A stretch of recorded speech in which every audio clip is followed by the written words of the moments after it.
and then went on about its business and never returned. So I'm fine with that. Hunting magazines, hunting books, DVDs, and that genre, thrift stores, best place to go. I still like to take and utilize whatever power's in whatever station I have.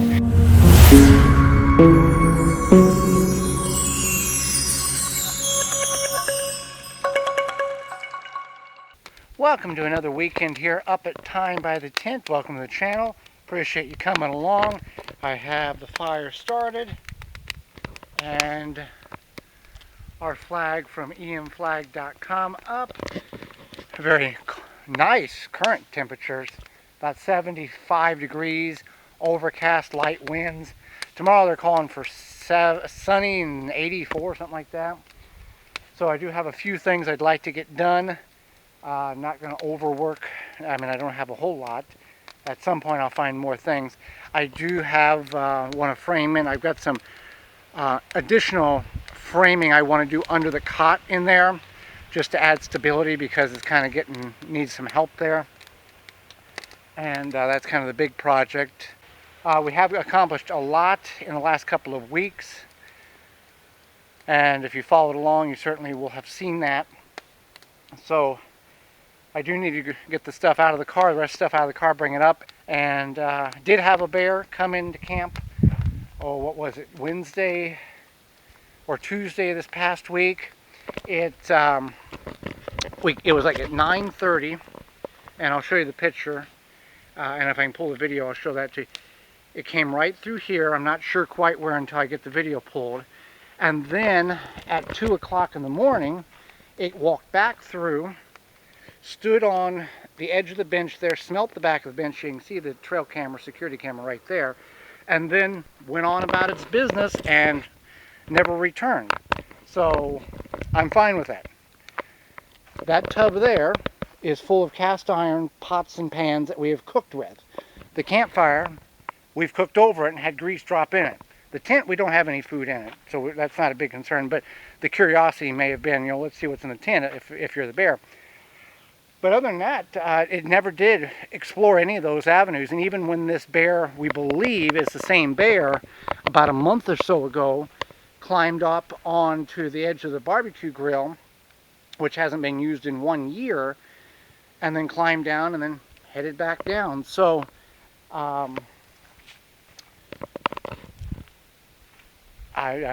whatever it is, what it is. And I understand that in certain situations they can be quite aggressive, but most times black bears will stay way far away from you, because I'm a black bear and I don't like humans.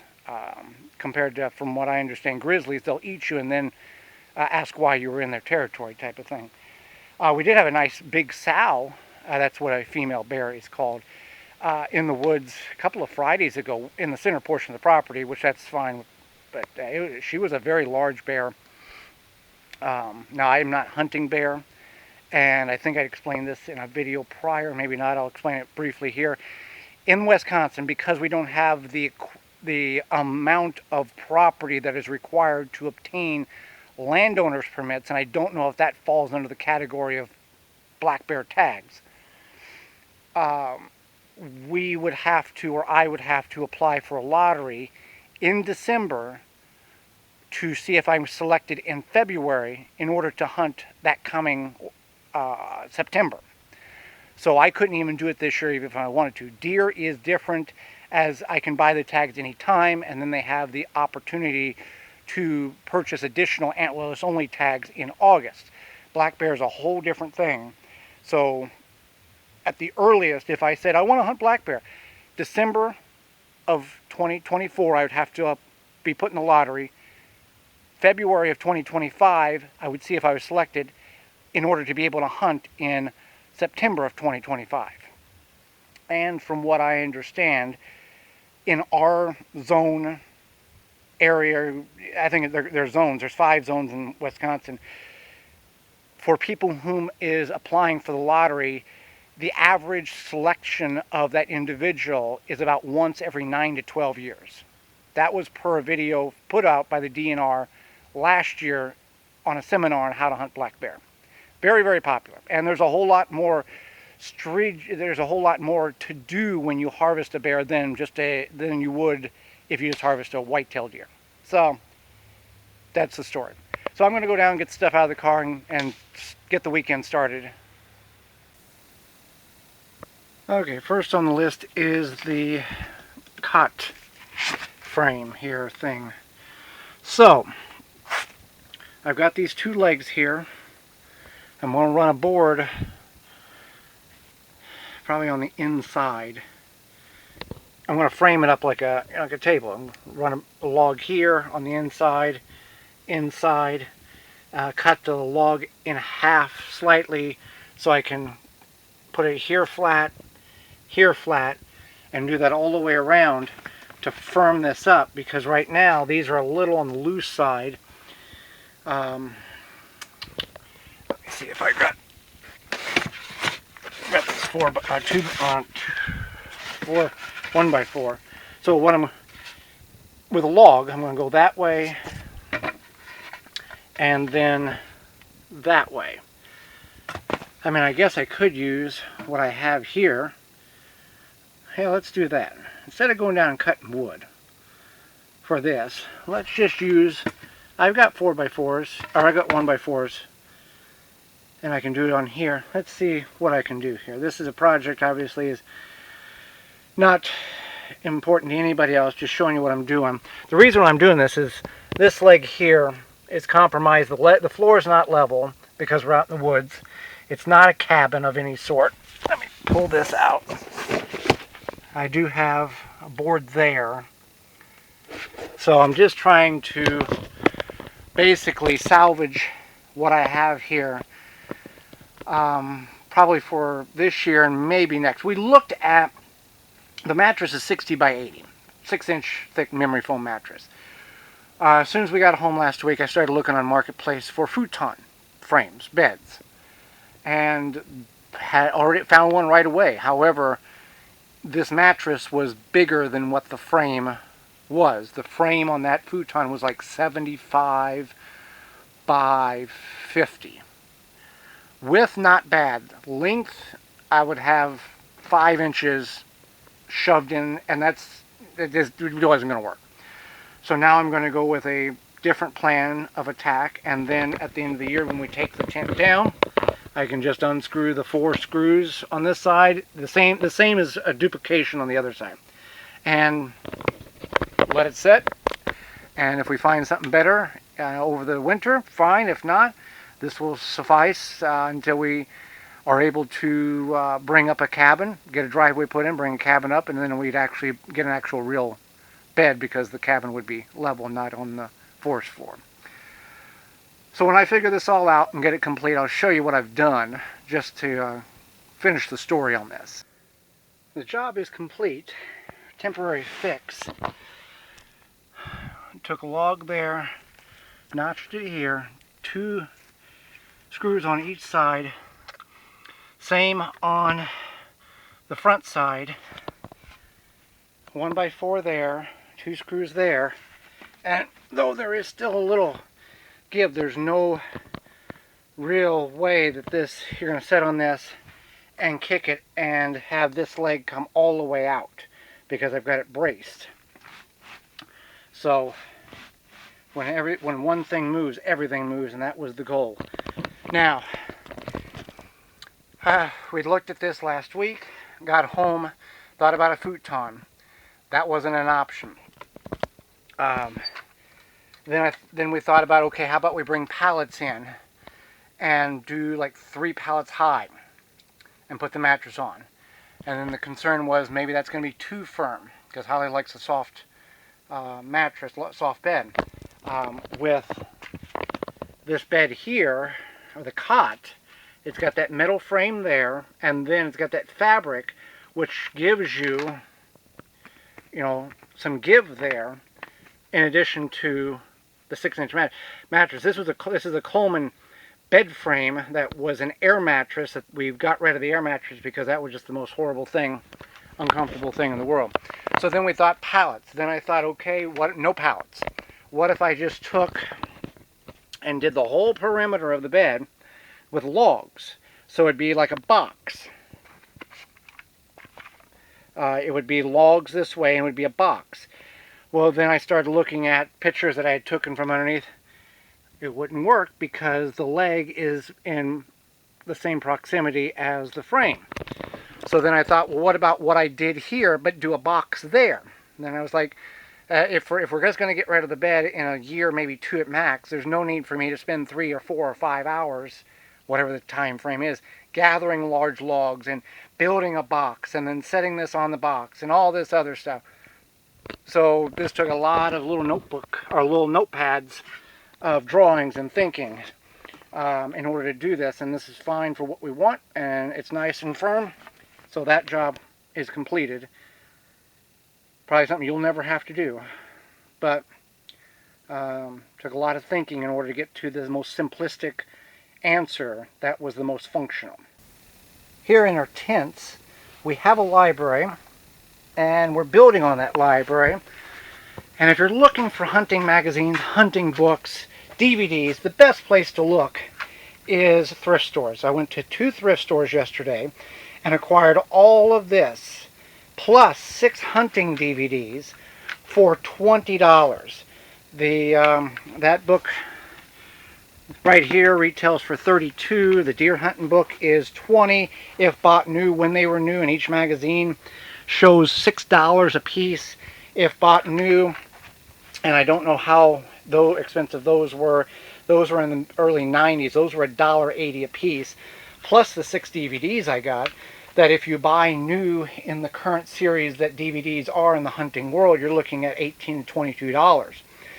So, hunting magazines, hunting books, DVDs, and that genre, thrift stores, best place to go. As we go back and forth from the property here, we are 3 hours from our residence, which we are able to cross paths with several thrift stores in which I have been able to purchase about 20 plus DVDs in order to build my hunting DVD collection of specific series, Realtree, Primos, what's the other ones? Night and Hail, and some other ones that was never familiar with, but I am interested in watching and learning from them as well.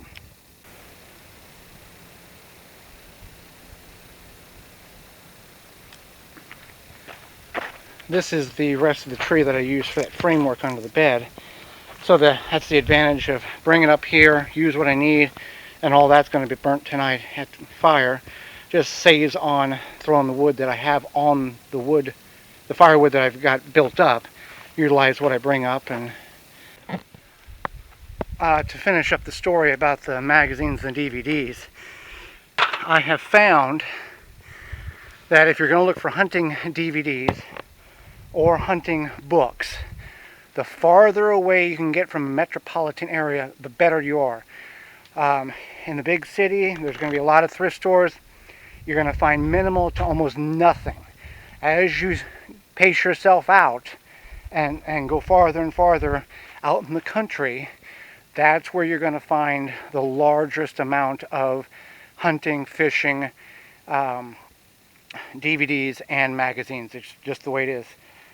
So I have done the work for you, so if you're looking for it, don't come around my area because I've cleaned the stores out. But just to give you advice, you can look at in the city, but don't be high expectation of that. Be high expectation in more rural areas or rural out in smaller city type of situation. I am picking raspberries. There's some decent sized ones and a lot of small ones, but I'm going to just pick some here because they're here.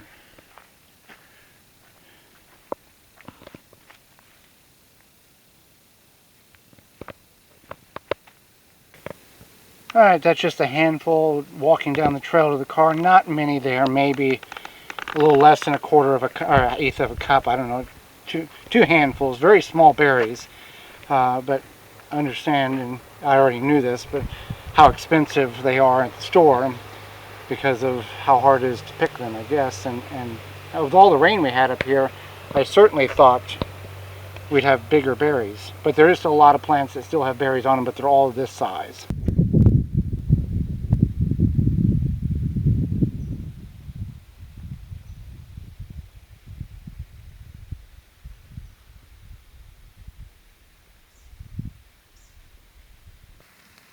For supper, I've got chicken thighs and skinless chicken thighs, and then I'm doing the stir fry that we always typically have up here. And then I've got some zucchini there, and the only reason it's in that pan is because when I started, that pan was overflowing, and I wanted to get them both cooked at the same time. I also have water boiling there, as if you follow along, we can make Jell-O up here, and berry blue Jell-O. What I do is I boil the normal instructions, 1 cup of hot water, 1 cup of cold water, and then I put it in a plastic yogurt container. I bring it over here, and under that bucket is about 18 inches deep, and I wrap it in a plastic bag and set it in there and put about 1 inch of soil on top of it, and then overnight it gets cool enough in which it forms. Tonight it's supposed to be 62. Today it was probably high around 80. So you don't need a refrigerator to do this. I don't know, in your off-grid cabin or campsite. Now, I do not think that pudding would be the same result, because typically you add, I think it's 2 cups of cold milk to the pudding mix it, and then you set it in the fridge for, I think it will set in 5 minutes. In the winter that would work, or in the fall. I do not think ground temperature being 50-ish, 55, whatever it is down there, it's not cold enough, I think, to set up properly. So Jell-O is the way to go right now. And I will have some sweet corn as well. Whenever I get this all put together and plated, I will show you what the end result has become.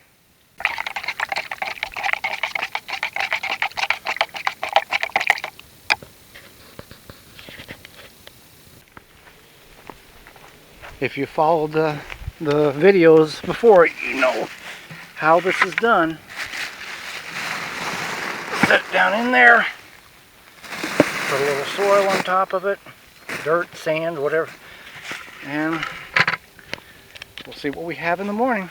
Alright, completion of supper, the stir fry, the sauteed summer squash, corn, and chicken tenderloins, not whatever I said earlier, and ginger ale.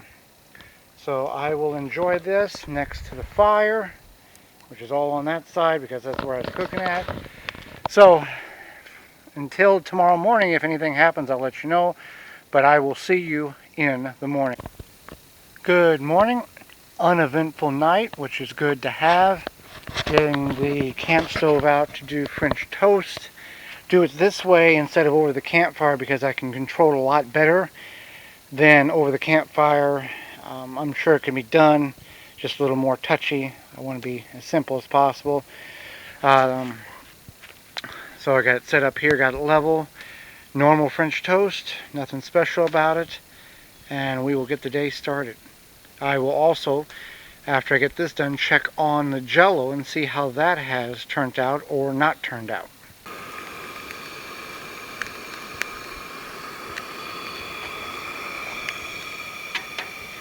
You can always bring the bread in a Rubbermaid Tupperware tub, just so you don't get it doesn't get mushed and crushed in transit. So that works really well. And then the egg carton to keep the eggs from getting crushed in transit as well. I just dug the Jell-O out of the ground. 65 degrees in the tent last night, so I don't know how cold it would have been in the ground. But this is chilly. That canister has got some coldness to it. So again, successfully has made Jell-O at the off-grid property, just burying in the ground in the middle of summer in the Northwoods of Wisconsin. Okay, one of the projects for today is, that's where the picnic table was. I've moved it over here.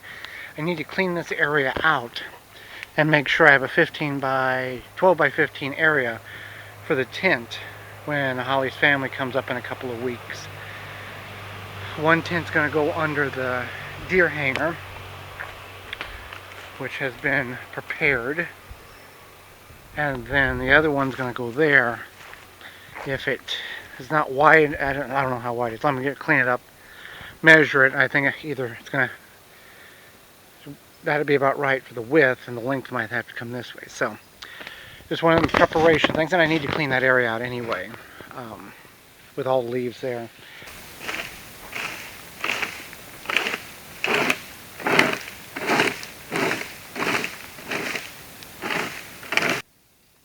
So the tent is 12 foot by 8.5 foot. So 8.5 foot's going to go there, and 12 foot will come out to about here. Door will have to face that way because I do not have enough space to make 12 foot work here, which is a one night deal. If it was going to be a longer stay, then I would take and clean this out here, clean that out, and then 12 foot I think would be somewhere kind of right in this area. But have the tent this way facing that way, that tent there will face that way, and we'll be good to go on that. I'll bring the picnic table back over here for the time being. I'll hit this with the rake, try to get it a little more. I've chiseled some of it down to knock some of the humps out, and that is the completion of that project. Going down and cut the grass around the parking pad again, and then just trimming a few little ferns here that have dropped over in the path. I'm using the hand sickle again. I will put the description or the link in the description below from Amazon. Found this one on junk day probably 15 years ago. Put it in the attic and never used it, but didn't want to throw it away or recycle it. And then a year ago when we bought the property, it came in very, very handy. So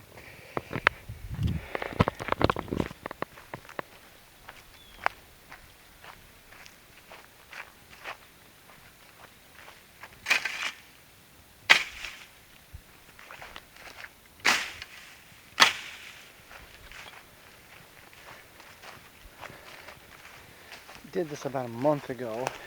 I need to do it again. It's just getting really high. Just want to make it look nice.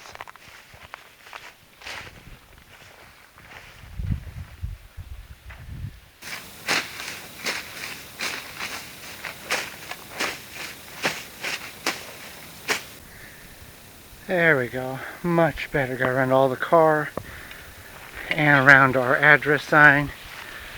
Got that all cleaned up there. So very nice. That'll be good for another month. I'll cut one more time and that'll probably be it for the year. So one of the things in which I try to do the day that I'm leaving is we've got a Blue Eddy that's got 1152 watt hours. We've got a Jackery that has 518 watt hours, and we're getting an EcoFlow that has 1024 watt hours. So we're going to have more than enough power up here if we was to choose to bring all three. However, I still like to take and utilize whatever power's in whatever station I have, and I'll be leaving in like 3 hours and just let all of this run the battery for the trail camera until we purchase a large solar panel that will feed that camera indefinitely. Power block or brick, the battery lantern, the flashlight's not plugged in, it just was there. So just to utilize power and to give a little more charge to that battery, even though I just charged it last week. It's always good just to top it off, because at some point I know I won't be here over a week, so I just want to make sure there's plenty of power. And it's a lead acid battery, so you always want to check the water levels in it after it's charged in order to get more life out of it. So the flat board, or the second half, the other half of the backs rest of the bench out there, I left because I knew I was going to need it for something. I have notched it up here to fit around that corner there, and that is going to be, it's daylight, it's really dark in here. That's going to be to hang a couple of pictures that I have coming. Even though we're going to be up here, 11 more times, it still will be nice to have those, and I will show you those whenever we get them, but that'll be a good way to hang a couple of 8x10s. Alright, for lunch I'm just going to have leftovers. The stir fry from last night we fine. I'm not going to heat it up. It's quite good cold, but I could heat it up if I wanted to. So that's kind of where I'm at now. I'm going to end up pretty much got everything done that I wanted to get done that was on the list. Well, thank you so much for hanging out with me. That'll wrap it up. I didn't have a lot to do on the list, but got everything done that I wanted to get done. So why don't we put camp in the comments below? Let me know you made it this far. And until next week, I thank you for coming along with me. We'll see you then.